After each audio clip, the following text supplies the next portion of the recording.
ఎట్లుంది అంటే ఇది పుచ్చలకుంట తాండ ఆడ పోలీసు వాళ్ళు ఊకే వస్తుండరు. ఇప్పుడు కూడా వస్తున్నారు. మగ పిల్లలు ఉరుకుతా పోతున్నారు. భయపెట్టిస్తే ఇంకా ఉరుకుతానే ఉండరు. వాళ్ళకి అన్నం తినికి కూడా పరిస్థితి లేదు. అట్లా భయపడుతుంటారు. దిగా ఉరుకుడే వచ్చిరు అన్నదాడే ఉరుకుడా ఇక అట్లా భయపడ్డారు. భయపడి మా భూములు మాకు తీసుకున్నాడు. మళ్ళీ మా మీద ఇట్లా దారం చేసుడు. ఆ రేవంత్ అన్నకు పుణ్యం వచ్చుకోక మమ్మల్ని ఇట్లా చేస్తున్నాడు.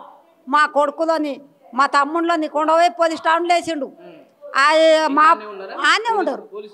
నెల రోజులు ఆనే ఉండరు. నెల వెళ్ళి ఆనే ఉండరు. మేము మనం చూడనీకి పోతే చూసేనిచ్చలేదు. టైం అయిపోయింది వెళ్ళిపో పరిగిలుండి పరిగిలకి వెళ్ళి తోలుకపోయి ఆడబెట్టిండ్రు. ఇక మేము పోలేసు లేదు.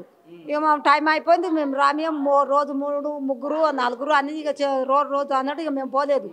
నిన్న తీసుకుపోయిండ్రు ఆడబెట్టిండ్రు. ముందు ఒక తమ్ముడు పోయిండు. అక్కడనే ఉంటాడు. నెల రోజులే ఆనే ఉండడు. ఇక వాళ్ళ పరిస్థితి ఎట్లుండదో మేము మాత్రం భూములు ఇయ్యము. ఎంత పరిస్థితి అయిన ఇయ్యము. లక్షలు ఇచ్చినా కానీ ఇయ్యము. రేవంత్ రెడ్డి చెప్తుండు కదా నేను అక్కడి నుంచి గెలిచినా దాన్ని మంచిగా డెవలప్ చేస్తా అంటుండు. డెవలప్ వద్దు మాకు ఏదొద్దు. నీవు గెలవాలే మంచిగా చేస్తాడు అంట అని మీకు ఓట్లు వేసినాం. మేము ఓట్లు వేసినాం కానీ మాకు ఆ పరిస్థితి మాకొద్దు. మా భూములు ఇవ్వము. మాకు డబ్బు బేకు లేదు. మా తాత ముత్తాతల నుండి మా మామ అత్త మేము మా కోడంట్లు మేము కష్టపడి మేము అంతా మంచిగా చేసుకున్న వాళ్ళం కానీ మేము మాత్రం ఇయ్యం. భూములు ఇయ్యం. ఇవ్వతాలేమో ఇవ్వం.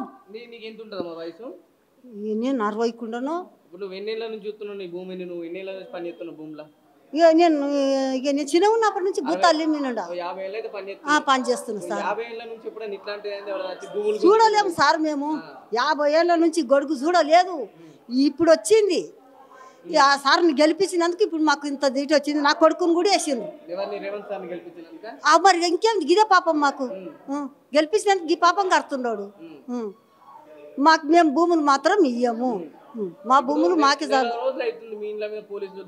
దాడి చేసి ఇక ఇప్పుడు కూడా మేము బయటికి బాగా బజార్కి వెళ్ళాము. వస్తుండరు అంటున్నారు. భయంలో ఉండరు. నా కొడుకులు కూడా భయం నుండి ఎక్కడోళ్ళు అక్కడ పారిపోయినరు. ఒక కొడుకుని నా 50 కొడుకుని వేసిండ్రు. అందుట్లో ఉండడు. ఇప్పుడు సైన్యాలను ఉండడు. ఇడుస్తలేరు. అడిగితే ఇస్తలేరు. అందరు ఇడిచినప్పుడు ఇడుస్తామంటున్నారు. మామూలు గేట్ల మీద వచ్చి కూకుంటుండరు. గేట్ల మీద వచ్చి కూకుంటుండరు.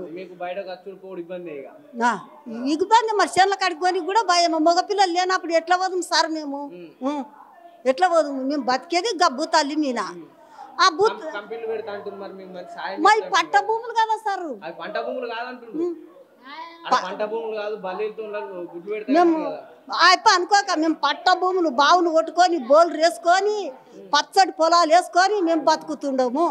ఇక మా మనమన్లు మనమరాళ్ళు మా కుటుంబం ఏమిటి మీద బతకాలి. నా కొడుకులకు ఇంకొక పని రాదు.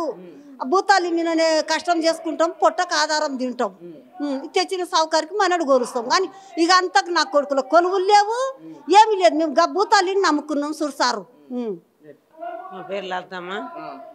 మేము ఇప్పుడు నెల రోజులు అవుతుంది పోలీసు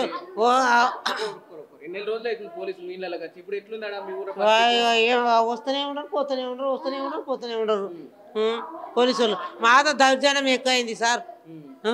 మాతో అన్యాయానికి లేచిండ్రు. మమ్మల్ని దోసుకొ తిందామంట చేసిండ్రు. దోసుకొ తిన్నీకే వాళ్ళు ముందరికి వచ్చి మేము దొంగ బుక్కులు 4-5 ఎకరాల భూములు చేసిండ్రు. చేసుకొని ఇక ఆ బుక్కులు ఇది ఎక్కడో ఇస్తున్నారు అట్లా చెప్పి దర్జానం చేస్తున్నారు. దర్జానం చేసి ఇప్పుడు మీరు ఇయ్యండి అంటే చేస్తున్నారు సార్. పడుతున్నారు. అందరి మీద పడుతున్నారు. ఇప్పుడు మా పిల్లలు అయితే ఇంటిలో పట్ల లేరు. ఇక ఎక్కడంటే అక్కనే పట్టుకపోతారని చెప్పి బుక్కులు పట్టి పోతున్నారు. ఎక్కడంటే అక్కనే ఇక పిల్లలు ఊళ్ళో ఎక్కడంటే అక్కనే పోతున్నారు.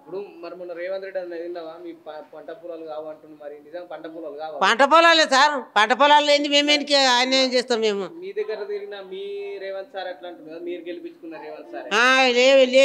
గెలిపించినాం రేవంత్ రెడ్డిని.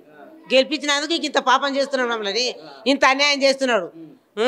అన్యాయం చేసి మమ్మల్ని నెత్తిల మీద కొట్టి దుసుకుందామట అని చేసిండు రేవంత్ రెడ్డి. అందరు కూడా దుసుకుందామట అని